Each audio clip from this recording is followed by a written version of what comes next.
Mi nombre es Nadia, y durante mucho tiempo pensé que la vida era algo que simplemente pasaba. Como una rutina silenciosa que se repite sin sentido. Pero todo cambió la noche en que vi los ojos de un millonario posarse sobre mí y sobre la historia que cargaba a cuestas. Ese hombre, en aquel entonces, era conocido como Elías Montalvo. Caminaba por los pasillos de mármol del piso 42 del rascacielos más lujoso de Barcelona. Sus zapatos italianos resonaban a cada paso, marcando el ritmo de un hombre que había conquistado el mundo inmobiliario, pero que había perdido algo mucho más valioso por el camino. A sus 40 años, era considerado un exitoso magnate. Su empresa, Montalvo Inversiones, había transformado el centro de la ciudad con torres de cristal y acero que llevaban su apellido grabado en placas doradas. Pero esa tarde de verano, mientras miraba por la ventana de su oficina hacia la ciudad que ayudó a construir, se sintió más vacío que nunca. Señor Montalvo, le dijo su asistente Laura, una mujer de 50 años que llevaba 15 trabajando con él. Son las 8 de la noche. ¿No piensa irse a casa?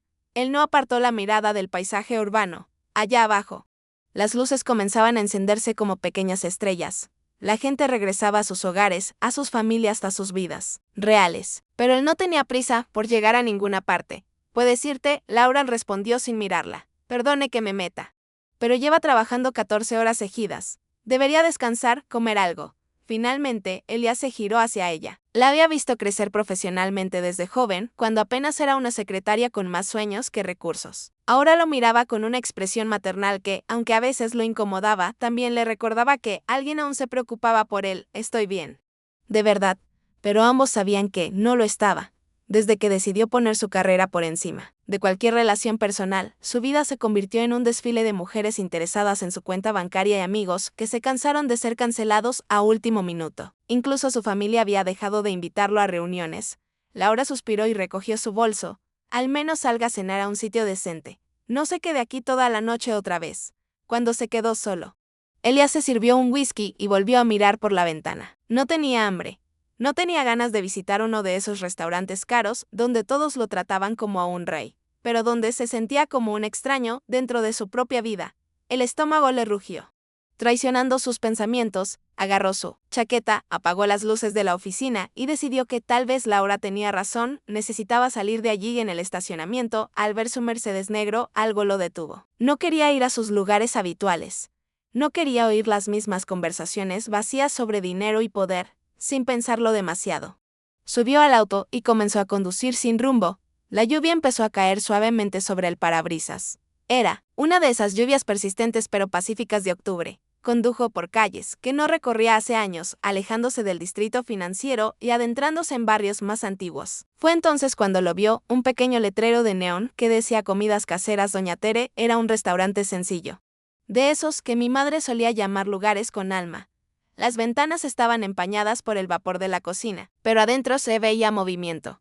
No supo bien por qué, pero estacionó el auto. Tal vez fue el cansancio, tal vez la melancolía, o tal vez algo más fuerte que lo empujó a bajar del coche y caminar hacia la entrada. El contraste fue inmediato. Del silencio lujoso de su oficina pasó al murmullo cálido de conversaciones, al sonido de platos, al aroma de comida real.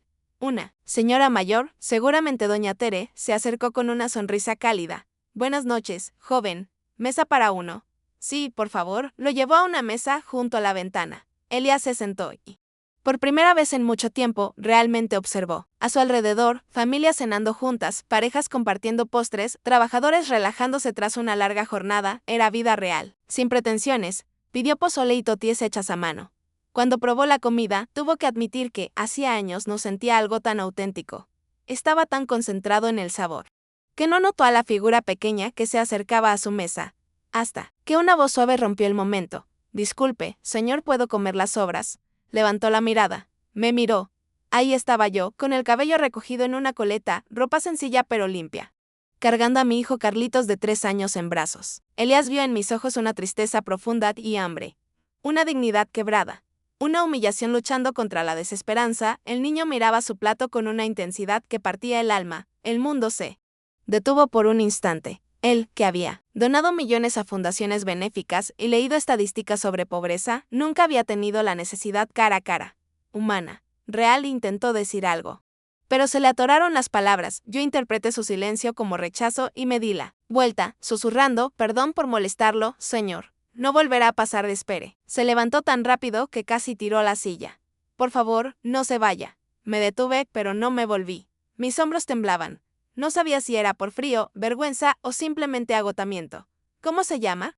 Preguntó suavemente. Ana. Belén, señor, y él es Carlitos. Ana Belén repitió como si el nombre le dijera algo que él mismo había olvidado. No necesita comer sobras. Siéntese conmigo. Por favor, los invito a cenar. Lo miré. Había algo en sus ojos.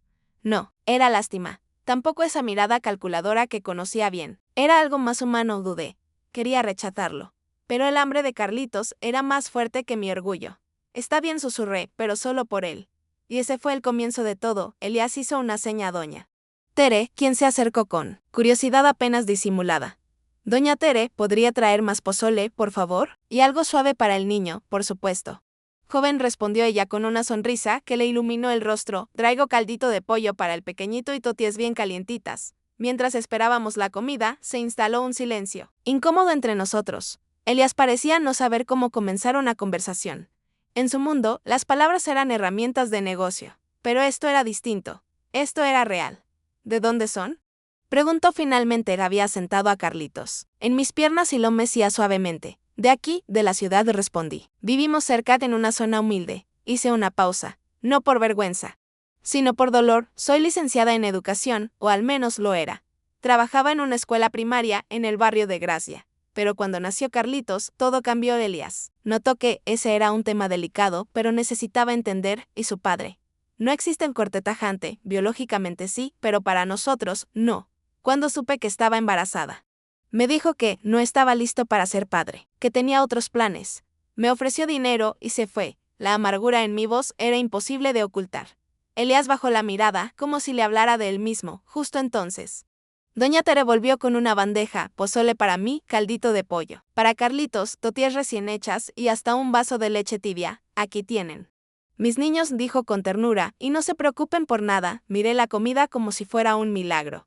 Me temblaban las manos. Apenas logré susurrar un gracias. Mientras alimentaba a Carlitos, Elías observó mis manos. Eran manos trabajadoras, marcadas por cicatrices y esfuerzo, pero también manos que alguna vez escribieron planes de lecciones con ilusión. ¿Qué pasó con tu trabajo?, preguntó con gentileza. Cuando Carlitos nació, se enfermaba mucho. Tenía que faltar seguido. Al principio, la directora fue comprensiva. Pero luego me dijo que necesitaban a alguien más confiable. Desde entonces, hago lo que puedo, limpio casas, cuido a niños, vendo tamales los fines de semana en el parque. Pero a veces no es suficiente. Elías pareció afectado. Me miró como si todo lo que alguna vez creyó se derrumbara. Hoy fue uno de esos días. Lo miré. Había lágrimas contenidas en mis ojos. Pero también una fuerza que nunca perdí. Hoy, me despidieron de la casa donde limpiaba, sin explicación. Y gasté lo último que tenía en medicamentos para Carlitos. Tiene un resfriado que no se le quita. Como si hubiera escuchado su nombre. Carlitos tosió suavemente. Era una tos seca. Preocupante. ¿Lo ha visto un médico? Fui al centro de salud, pero la fila era de 4 horas. Y él no podía esperar tanto. Elías se quedó en silencio. Pensaba en su médico privado. En cómo una sola llamada podría resolverlo todo.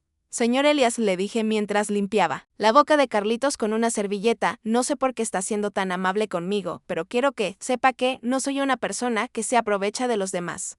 Mañana buscaré otro trabajo, y juro que pagaré esta comida. No quiero que me pagues nada, respondió él al instante, y no pienso que seas alguien que se aprovecha. Al contrario, creo que eres una de las personas más fuertes que he conocido. Lo miré sorprendida. ¿Fuerte? Hace 10 minutos estaba pidiendo las sobras de su plato. Tienes un título universitario. Crías sola a tu hijo. Trabajas en lo que sea necesario para salir adelante. Cuando todo se te cierra, tragas tu orgullo y buscas una solución. Eso no es debilidad, Ana Belén. Eso es coraje puro. Por primera vez en la noche, sonreí. Una sonrisa tímida. Pequeña pero real. Nunca me habían mirado así. Tu hijo va a crecer sabiendo que tiene a la madre más valiente del mundo, Carlitos. Como si entendiera. Estiró sus bracitos hacia él y balbuceó algo que sonó como gracias. Elías sintió que algo se derretía dentro de su pecho. ¿Cuándo fue la última vez que alguien le dio las gracias de verdad? ¿Que alguien lo miró como un héroe y no como un millonario? Entonces lo dijo, sin pensarlo: mañana no busques trabajo, métanse. ¿Cómo? Mañana llevaremos a Carlitos con un pediatra de verdad, y luego hablaremos de tu futuro. Tengo algunas ideas, señor Elías. No puedo aceptar eso. Si puedes, y lo harás, no por caridad, sino porque creo que podemos ayudarnos mutuamente. Lo miré, había curiosidad en mis ojos, y quizás una chispa de esperanza, pero lo que ninguno de los dos sabía era que, al día siguiente, una llamada telefónica cambiaría todo, que mi pasado colisionaría con su presente de la forma más inesperada, y que el destino nos uniría para siempre. La mañana siguiente amaneció con un sol brillante, como si el cielo mismo hubiera lavado la tristeza de la noche anterior. Elías despertó en su lujosa casa en Sarria. Pero por primera vez en meses no se sintió vacío. Tenía una misión, un propósito. Mientras se preparaba, no podía dejar de pensar en Miggy y en Carlitos. Algo en nosotros había despertado sentimientos que él creía muertos para siempre. No era solo compasión. Era algo más profundo, más humano. Tomó su teléfono y marcó: Doctor Martín. Soy Elías Montalvo. Necesito pedirle un favor muy especial. Elías, ¿cómo estás? ¿Todo bien con tu salud? Perfectamente, doctor. Pero tengo una amiga. Tiene un hijo pequeño que necesita atención médica. ¿Podría verlos hoy? Por supuesto. Hijo, ¿a qué hora? Podría ser a las 10 de la mañana. Para ti, Elías, lo que necesites. Que vayan directamente a mi consulta privada. Cuando colgó, se dio cuenta de que me había llamado amiga sin pensarlo. ¿Eso era lo que yo era?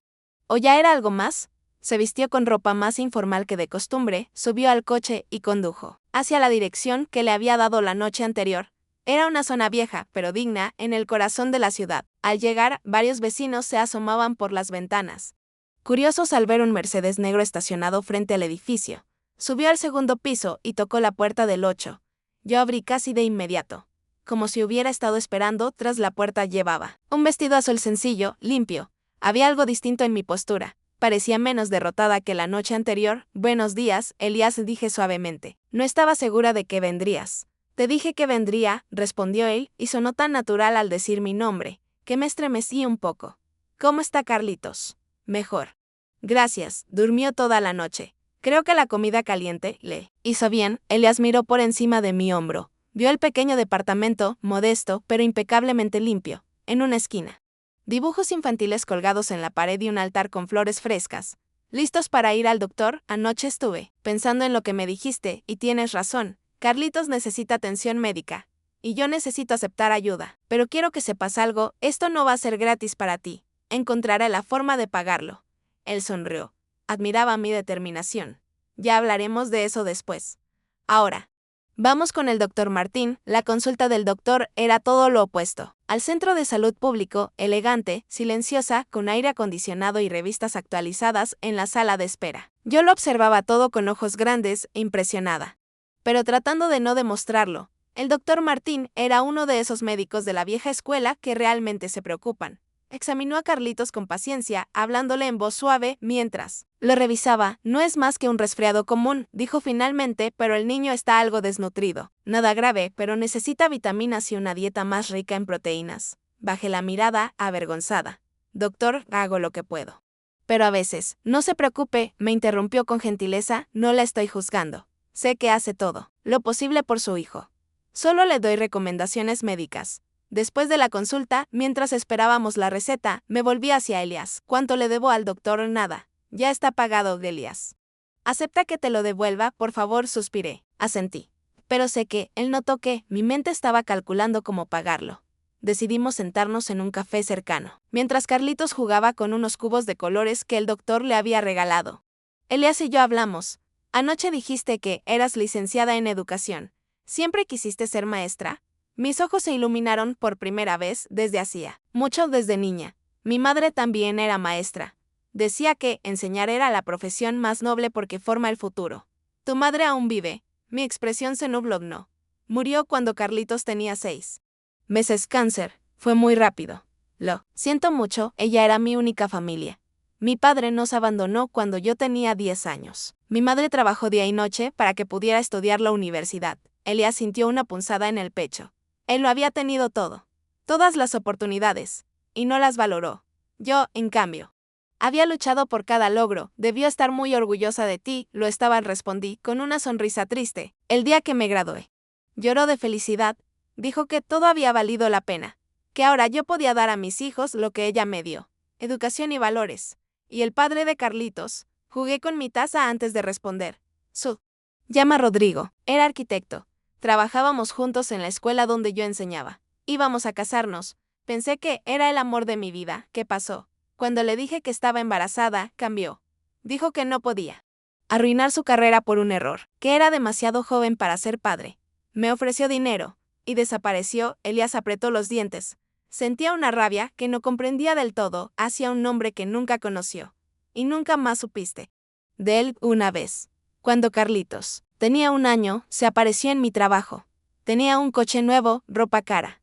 Dijo que lo había pensado, que tal vez podíamos intentarlo, pero solo si me mudaba con él a Sevilla. ¿Y tú? Le dije que no, que Carlitos y yo no éramos una carga, que no seríamos su plan B. Elías me miró con admiración. ¿Dijiste bien, tú crees? A veces, me preguntó si no debería haberlo aceptado por darle a Carlitos una figura paterna, estabilidad económica.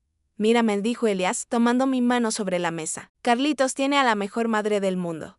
Un padre que abandona y vuelve cuando le conviene, no es lo que necesita. Tú le estás enseñando algo más importante: dignidad, trabajo, amor verdadero. En ese momento, el teléfono de Elías sonó. Era su asistente. Laura, perdón por molestarte. Pero hay algo urgente. ¿Recuerdas el proyecto de la escuela que cancelaste el año pasado? ¿Cuál? La escuela primaria en Gracia, la que demolieron para construir el centro comercial. Sintió que se le helaba la sangre. ¿Qué pasa con esa escuela? Parece que hubo un error en los permisos. La escuela era patrimonio histórico, y ahora los dueños originales quieren recuperarla. Elías me miró. Yo lo observaba con curiosidad. ¿Cómo se llamaba esa escuela? Laura, de escuela primaria Joan Maragall. Sentí como si el mundo se detuviera. ¿Cómo se llama la escuela? ¿Dónde trabajabas? Me preguntó. Con la voz temblando, la escuela primaria Joan Maragall. ¿Por qué? Elías dejó caer el teléfono. Me miró fijo. Y entonces lo dijo: necesito contarte algo, y cuando termine, es posible que no quieras volver a verme nunca más. Me puse pálida. La voz de Elías había cambiado. Era seria. Vulnerable. ¿Qué pasa, Elías? Me estás asustando. Fui yo. Yo compré tu escuela. Fui yo quien la cerró. El silencio que siguió fue ensordecedor. Lo miré como si sus palabras no tuvieran sentido. ¿Qué dijiste? Tu escuela, la Joan Maragall. Mi empresa la compró para demolerla y construir un centro comercial. Indirectamente. Fui el responsable de que perdieras tu trabajo. Las lágrimas comenzaron a caer por mis mejillas. Me levanté tan rápido que la silla casi se cayó. No puedo creer esto, susurré. No puedo. Ana Belén, por favor, déjame explicarte. Explicarme que el hombre que anoche me invitó a cenar por lástima es el mismo que destruyó mi vida. No fue por lástima. Y tú lo sabes. Tienes razón, no fue por lástima, fue por culpa. Te sentiste culpable y decidiste jugar al salvador. Tomé a Carlitos en brazos y empecé a caminar hacia la salida del café. Ana Belén. Por favor, escúchame. Esto no cambia nada entre nosotros. Me detuve en la puerta. Lo miré con lágrimas y rabia en los ojos. ¿No cambia nada? Por tu culpa perdí mi trabajo. Por tu culpa mi hijo y yo pasamos hambre. Por tu culpa anoche tuve que humillarme pidiendo las sobras de tu comida. Y ahora vienes a decirme que no cambia nada, Elías. No quiero volver a verte nunca más. Y no te atrevas a buscarme. Me fui dejándolo solo en aquel café, con el corazón hecho trizas. Pero lo que ninguno de los dos sabía era que esa separación lo empujaría a tomar la decisión más importante de su vida. No solo cambiaría su destino, sino el de cientos de familias como la mía. Durante 3 días, Elías no durmió. No podía concentrarse. Cada vez que cerraba los ojos, veía mi cara, la cara de una mujer traicionada. Su asistente Laura lo observaba preocupada. Nunca lo había visto así, jefe. ¿Qué le pasa, Laura? ¿Tú crees que soy una buena persona? ¿Qué clase de pregunta es esa? Una sincera. En todos estos años, construyendo este imperio, ¿cuántas vidas hemos afectado? ¿Cuántas familias hemos desplazado? Laura se acercó y le puso una mano en el hombro. Los negocios son así. Usted no puede cargar con toda la responsabilidad del mundo. ¿Recuerdas la escuela Joan Maragall? Sí, el proyecto fue cancelado. Una de las maestras que perdió su trabajo por nuestra culpa es ella, Ana Belén, y estoy enamorado de ella. Las palabras salieron antes de que pudiera detenerlas. Laura se sentó, sorprendida. Nunca lo había escuchado hablar así. ¿Y ella sabe quién es usted? Ahora sí. Y me odia. ¿Y qué va a hacer? Voy a arreglarlo. No solo con Ana Belén, sino con todas las familias que afectamos. Quiero reconstruir lo que destruí. ¿Y cómo piensa hacerlo? Quiero todos los archivos del proyecto de la escuela. Quiero saber qué pasó, a cuántas personas afectamos y qué opciones tenemos. ¿Opciones? ¿Para qué? Para reconstruir la escuela, Laura. Ella lo miró como si hubiera perdido la razón, pero sabía que cuando Elías tomaba una decisión, nadie lo detenía.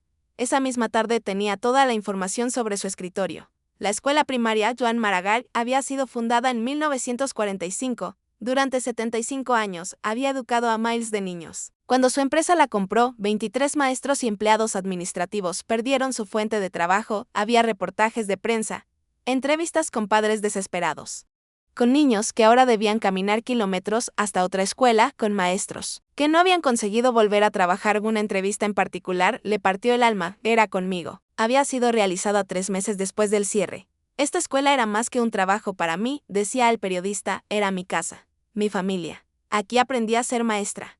Aquí crecí. Profesionalmente, los niños del barrio necesitan esta escuela.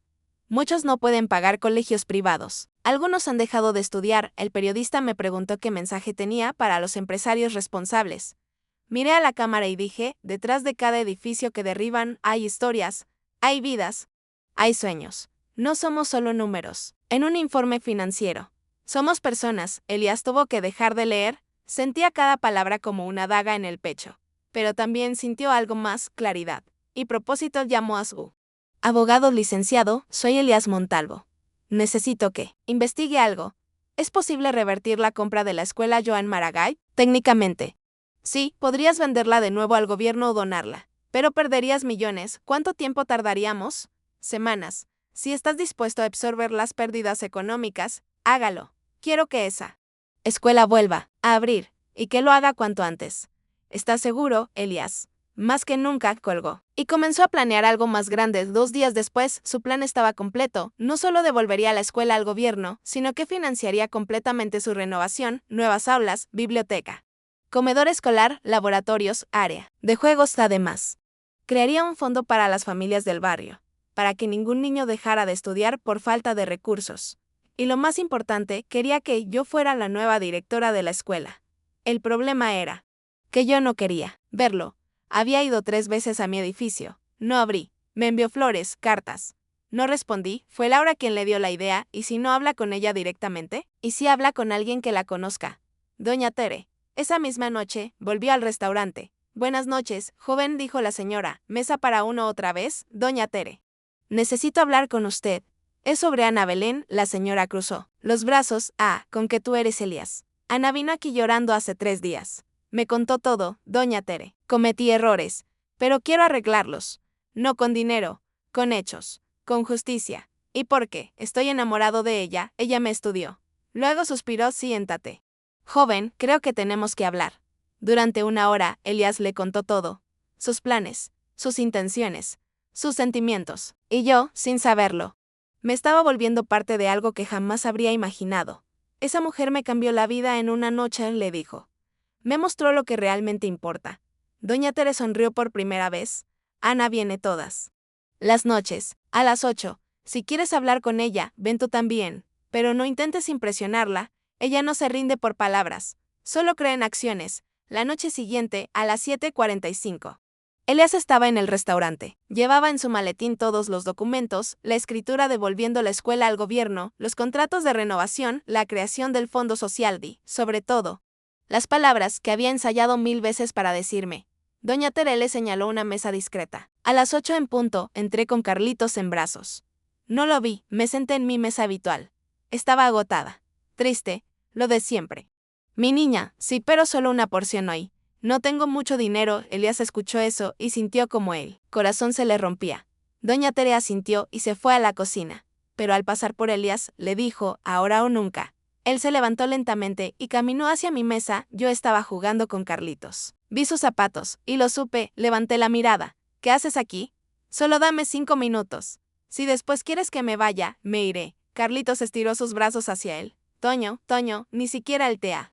Olvidado, murmuré, suspiré. Está bien, 5 minutos. Siéntate antes de que cambie de opinión. Elías se sentó. Puso su maletín sobre la mesa y empezó. Quiero pedirte perdón. No solo por lo de la escuela, sino por no habértelo dicho desde el principio. Me quedé callada. Cuando compramos esa escuela, para mí, era solo un proyecto más. No pensé en los niños, en los maestros, solo en los números. Pero la noche que te conocí, cuando te escuché, cuando vi el amor con el que cuidas a Carlitos, Me di cuenta de que había estado equivocado toda mi vida. Abrió el maletín. Sacó los papeles. Aquí está todo. La escuela Joan Maragall vuelve al gobierno. Ya es oficial, tomé los documentos. Mis manos temblaban. No puede ser cierto. Eso no es todo. También financié su renovación completa. Nuevas aulas, biblioteca, comedor, tecnología. Todo lo que esos niños merecen. ¿Por qué? Porque tenías razón. Detrás de cada edificio que derribo hay vidas, hay sueños. Y porque me enamoré de la mujer que me enseñó eso, las lágrimas me corrían sin control. Quiero que seas la directora, el sueldo es el triple, seguro, médico, fondo de pensión, no puedo aceptar esto, susurré, ¿por qué no? Porque sentiría que me estás comprando. ¿Qué estás pagando por mi perdón? Mírame. Ana Belén, levanté la mirada. No estoy haciendo esto para comprarte. Estoy haciéndolo porque quiero ser el hombre que mereces. Porque descubrí que el dinero no significa nada si no tengo con quién compartirlo. Carlitos, que había estado callado, dijo de pronto, papá, nos congelamos. Era la primera vez que decía esa palabra. Y se la decía a él. Ana Belén, dijo Elias, sé que es pronto, pero quiero ser el padre de Carlitos. Quiero ser tu esposo. Quiero que seamos una familia. Cerré los ojos. Respiré hondo. ¿Sabes qué es lo más loco de todo esto? Que a pesar de todo, nunca dejé de pensar en ti. Entonces, te daré una segunda oportunidad, pero bajo mis condiciones, las que sean. Primero, nada de regalos caros. Quiero amor, no lujos. Segundo, quiero trabajar. Aceptaré el puesto porque lo merezco, no porque sea tu pareja. Lo mereces más que nadie. Tercero, quiero que conozcas a la verdadera Ana Belén, la mujer fuerte que soy. Me enamoré de ella desde el primer instante. Doña Tere llegó en ese momento con una bandeja. Bueno, tortolitos, es hora de cenar. Esta vez, la comida corre por cuenta de la casa. Es mi regalo de boda anticipado. ¿Boda? Pregunté, riendo entre lágrimas. Mi niña, cuando una mujer mira hacia un hombre. Y un hombre mueve el mundo por una mujer. La boda es solo cuestión de tiempo. 6 meses después, nos casamos en una ceremonia íntima en el jardín de la escuela Joan Maragall. Yo, como directora. Él, como el hombre que lo cambió todo.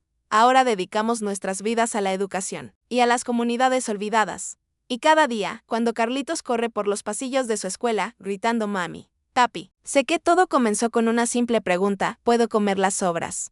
Señor, y terminó con la vida más abundante que jamás soñé tener. Gracias por ver y comentar. Me encantaría saber desde dónde nos ven hoy. Deja tu ubicación en los comentarios y no olvides darle a me gusta y suscribirte. Es gratis y ayuda a que el canal crezca. Comparte este video con alguien que conozcas y mira los demás videos del canal. Leo todos los comentarios y estoy inmensamente agradecido por tu apoyo y amabilidad.